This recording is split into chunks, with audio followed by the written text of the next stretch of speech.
Ngai Jean-Pierre Momba Etumba.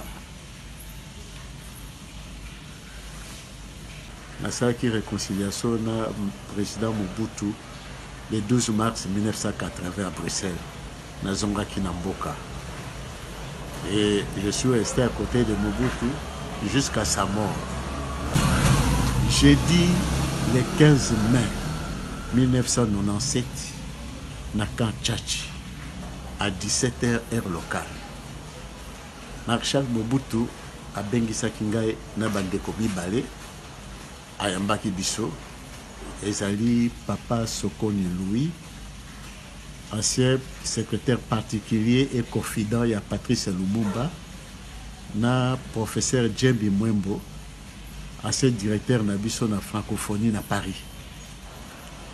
Ayambaki biso misato jeudi le 15 mai 1997. Tango ayambi biso tosololi na ye et puis abengi ngai pembeni ayebisi nga boye albi makambo nyonso oyebisaki nga esalami,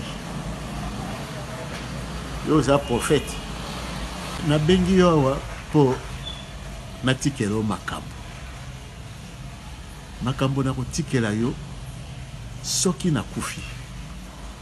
Il faut zila 15 ou 20 ans après ma mort obimisa makambo wana.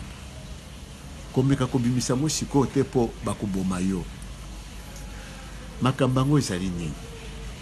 Marshal Mobutu alobi na ngai omoni ndenge tovandi awa mindele basi basali partage ya Zaïre. Nga natuni ngabi partage ya Zaïre ndenge nini? Bongo ba pays mususu ya Afrique alobi mindele bana tina mboka wana te. Baza kosala partage ya Zaïre parce que Zaïre ezali terre promise. Moïse oya Bible abungaka nzela ya kobima na mokili mosusu. Moïse s'était trompé de chemin. Les Zaïre c'est la terre promise.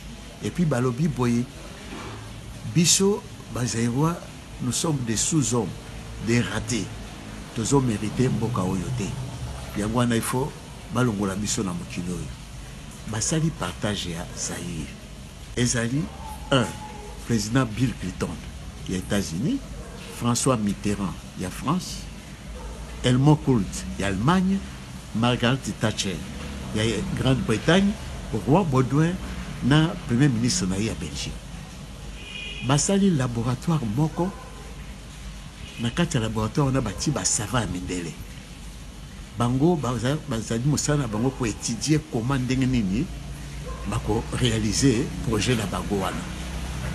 Bon, place laboratoire wana ezali et bani nanu te.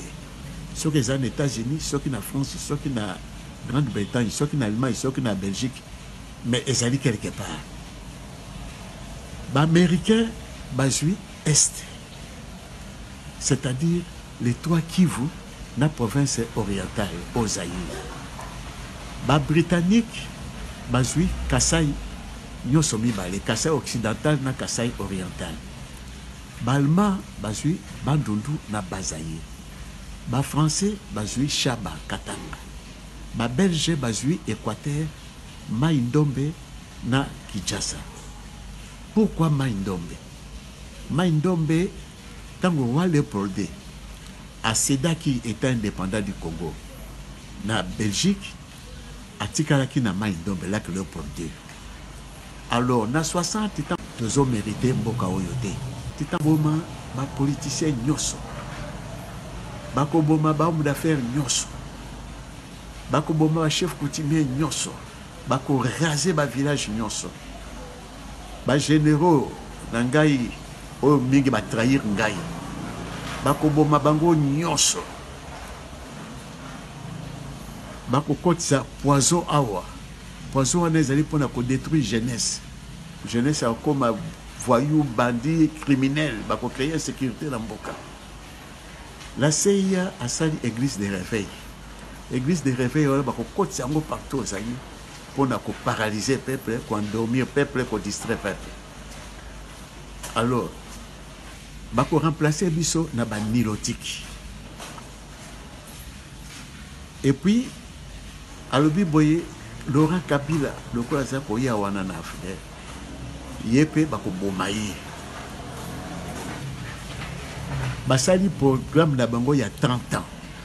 Donc dans 30 ans wana il faut réaliser balkanisation wana. ONU complice, l'OIA complice, droits de l'homme complice, communauté internationale complice, ba pays limitrophes autour ya biso complice, ba banda koboma biso na Angola, na Brazzaville, na Centrafrique, partout. Bango sont complices. Donc bako sala dès basaki ba peau rouge en Amérique, bako exterminer biso nyonso. Bako tsa ba nilotique yawa et puis bako sala un monde dans un monde qui monde. Wana makambo Maréchal Mobutu ayebisa kingai. Testament wa tikela kingai. Yango wana. Lelo yo na moni tango ekoki po na bimisa yango. Makambo pezo ko leka na mboka moto so ayeba iloba suka Maréchal Mobutu atikaki.